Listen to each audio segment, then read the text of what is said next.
Shalom à tous et à toutes. Le sujet qu'on va traiter aujourd'hui, comment doit-on tremper un ustensile au mikvé? Alors on a parlé dans le dernier cours de cette grande mitzvah qui est malheureusement très négligée de Tfilat Kelim, de tremper tous les ustensiles qu'on a achetés à des non-juifs. On a une obligation de les tremper au mikvé et tant qu'on ne les a pas trempés, on n'a pas le droit de les utiliser. Comment on doit les tremper?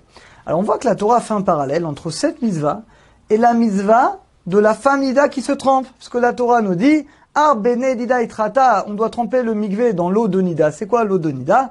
La Gemara nous dit, de même qu'une femme nida se trempe dans le mikvé, eh bien de même l'ustensile on doit tremper dans le mikvé. Alors il y a certains parallèles entre les deux. Par exemple, on a une halakha qu'une femme, elle peut pas se tremper à moitié. Par exemple, une femme doit aller au mikvé, elle va se tremper la moitié du corps, une première fois, et après l'autre moitié du corps, ça marche pas.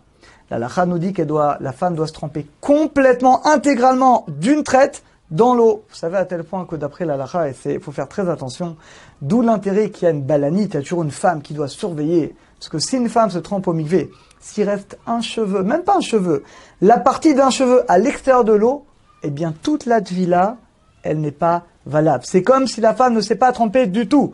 En tvila la chassaïn, il n'y a pas de tvila à moitié. Soit une femme, elle se trempe complètement, soit sinon, c'est comme si elle ne s'était pas trempée. Donc faites très attention, mesdames, d'où l'intérêt de la balanie, de bien vérifier que chaque cheveu rentre à 100% dans l'eau. Eh bien, on apprend également, le Ben Ishraï nous dit que c'est pareil dans la misa de Tfilat Kelim. Imaginez, vous avez un ustensile qui est un peu dur. Des fois, vous avez des ustensiles, une cote minute, ou quelque chose qui est gros, c'est un petit peu dur. Alors peut-être vous le faites d'abord la moitié d'un côté, et après vous retournez, vous faites la moitié de l'autre côté. Eh bien, ça ne marche pas. De même que la femme, elle doit être à 100% dans l'eau, toute la femme, toutes les parties de la femme, même les cheveux. Eh bien, de même, tout l'ustensile entier, vous devez le rentrer intégralement dans l'eau. Donc, il faut faire attention de bien le tremper, que l'eau, elle a évidemment surtout par toutes les parois de l'ustensile.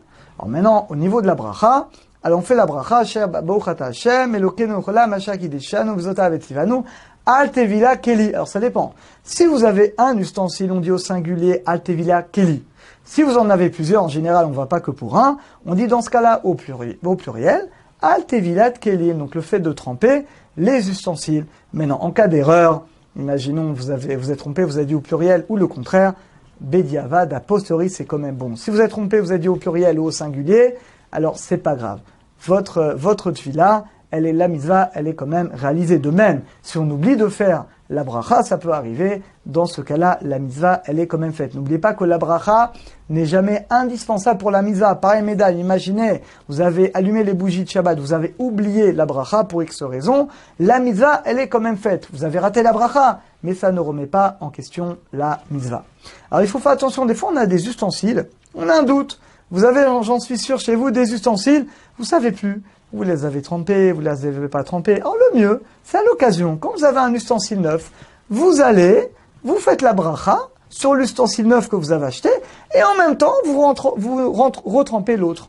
Maintenant, si vous allez au mikvé uniquement pour tremper des ustensiles, vous avez un doute. Est-ce que ça a été trempé ou pas? Dans ce cas-là, ça fait brachot laquelle. Quand il y a un doute, on ne fait pas la bracha. Donc dans ce cas-là, vous retrempez l'ustensile, mais dans ce cas-là, vous ne faites pas de bracha, et comme ça, vous acquittez d'après tous les avis, vous avez fait la mitzvah, mais au cas où vous l'avez déjà fait, eh bien vous ne faites pas de bracha levatala, de bracha en vain. Donc on résume ce qu'on a dit aujourd'hui. D'abord, la bracha, comme d'habitude, avant la mitzvah. Donc faut pas parler, donc, Baruch Hashem, Elokeinu cholam, Asher kideshanu, v'zotav etzivanu, Al tevila keli au singulier si vous en avez que un, ou kelim, al tevilat kelim si vous en avez plusieurs. Vous parlez pas. Vous trempez complètement l'ustensile, il faut qu'il soit à 100% immergé dans l'eau. Le mieux, c'est de ne pas parler jusqu'à la fin, ou alors vous avez le droit de parler si c'est deux choses en rapport avec la tvila. Vous êtes avec votre mari, votre femme, aide-moi, enlève l'étiquette, évidemment. Vous le savez, il faut faire attention à bien enlever les étiquettes. Il ne doit rien rester, il n'y a rien qui doit faire écran. Comme la femme, de même que la femme, il n'y a rien qui doit faire écran entre elle, sa peau, et l'eau, c'est pareil pour le keli. Donc s'il y a des fois des étiquettes, il faut les enlever avant, gratter un petit peu, pour que quand vous trempez, il n'y ait pas d'écran entre l'ustensile et entre l'eau. Alors, Baruch Hashem, qu'Hashem nous aide à bien faire cette mitzvah de Tvila Kelim, et comme ça qu'il y ait la Gdusha dans nos maisons, dans tout le klal Israël. À très bientôt à tous.